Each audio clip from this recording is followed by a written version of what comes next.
So we can all agree that crime is bad.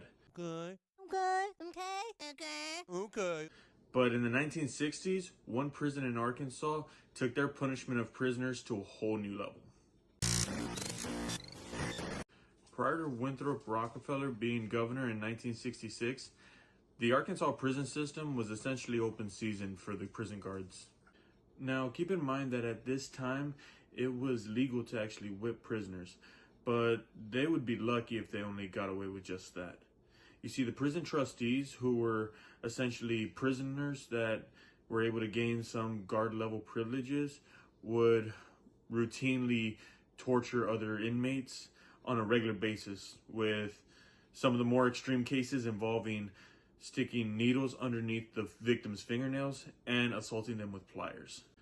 But the most sadistic method of torture in the Arkansas prison system would come to be known everywhere as the Tucker telephone.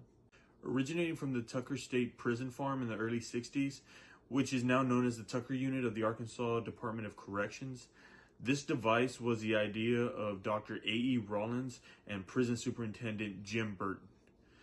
It was created by utilizing a crank telephone with an electric generator inside and 2 dry cell batteries.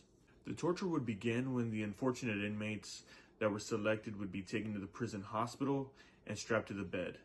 Once restrained, the ground wire from the device would be attached to the inmate's big toe, and the other wire would be attached to the genitals.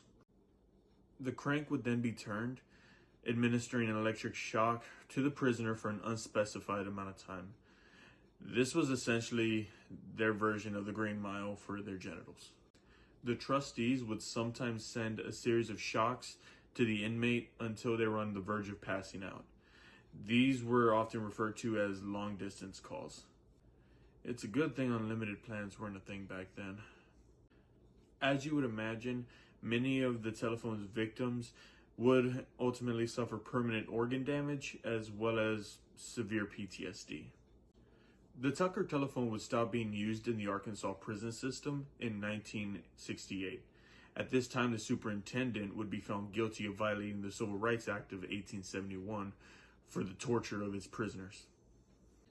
He would be given a $1,000 fine and sentenced to 1 year in prison, which the judge would ultimately suspend and replace with probation due to the fear that the superintendent would be killed in the prison. But just because it stopped being used in Arkansas doesn't mean that it vanished completely, with reports of soldiers rigging their field phones to torture Viet Cong that they had captured during the Vietnam War, making Charlie hit those high notes.